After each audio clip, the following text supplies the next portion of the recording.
Alright, so in this video, I'm going to solve the equation x to the power of 12 minus 1 is equal to 0.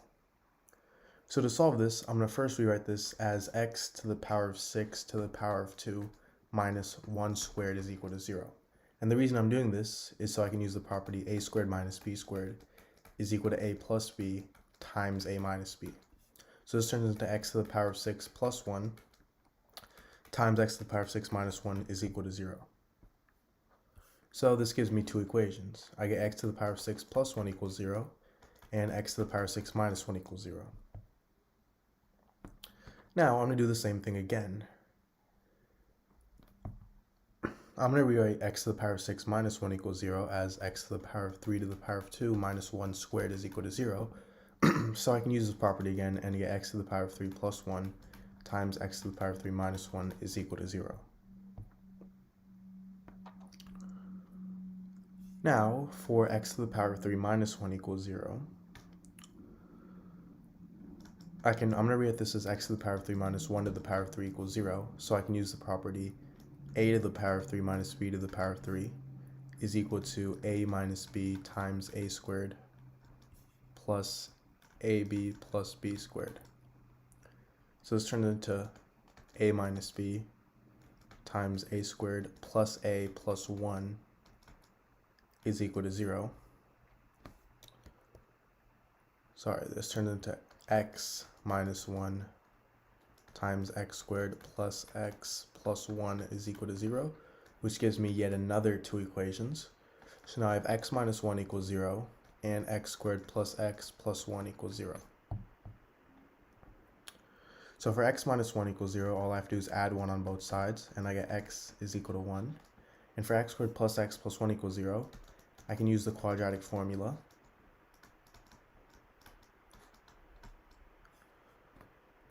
So by using it, I get x is equal to negative 1 plus or minus the square root of 3i over 2. So these are two more solutions. And now we aren't done yet because we also have to solve these. So now I have x to the power of 3 plus 1 is equal to 0.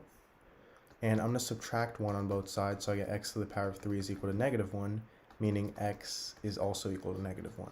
So this is another solution. Now for x to the power of 6 plus 1 equals 0, I'm going to again subtract 1 on both sides. So I get x to the power of 6 is equal to negative 1. And if I take the 6th root, I get x is equal to 6th root of negative 1, which is equal to negative 1 to the power of 1 over 6. So now, the 6th root of negative 1 is,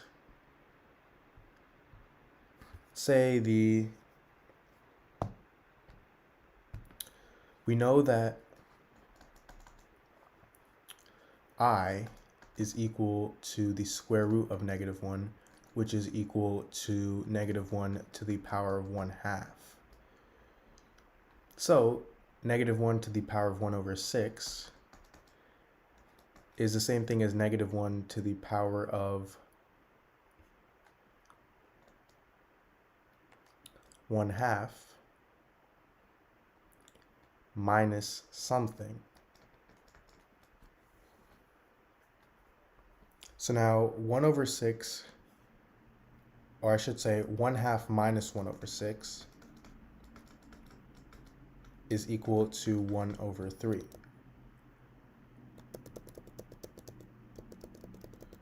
So 1 over 6 plus 1 over 3 is equal to 1/2. We know this.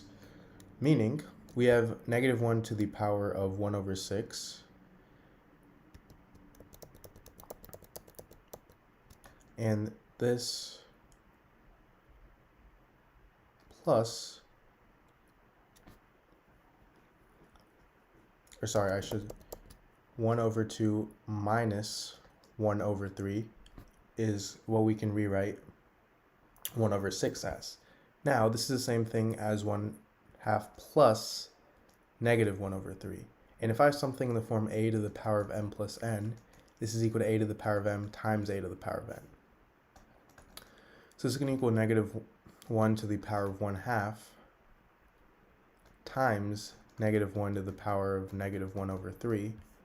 Negative 1 to the power of 1/2 is the square root of negative 1, which is equal to I. So we get I times negative 1 to the power of negative 1 over 3, which is the same thing as 1 over negative 1 to the power of 1 over 3, which is equal to negative 1. So I get I times negative 1, which is equal to negative I, which is my final solution. Alright, so in this video, I'm solving the equation x to the power of 3 is equal to 3 to the power of 3. So to solve this, I'm going to first start by subtracting 3 to the power of 3 on both sides. So now I get x to the power of 3 minus 3 to the power of 3 is equal to 0. Now from here, if I have something in the form a to the power of 3 minus b to the power of 3, this is equal to a minus b times a squared plus ab plus b squared. So this turns into x minus 3 times x squared plus 3x plus 9 is equal to 0. So now from here I get two equations. I get x minus 3 equals 0 and x squared plus 3x plus 9 is equal to 0. So obviously for x minus 3 equals 0, x is equal to 3. So this is one solution.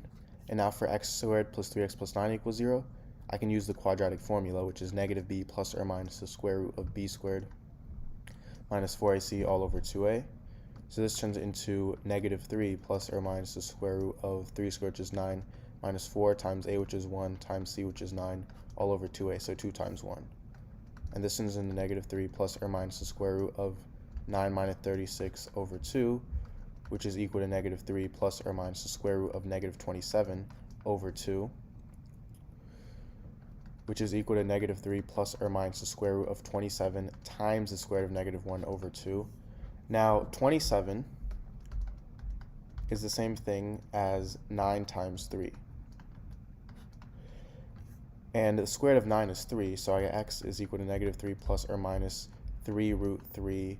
And the square root of negative 1 is actually equal to the imaginary number I. So these are two more solutions to this equation.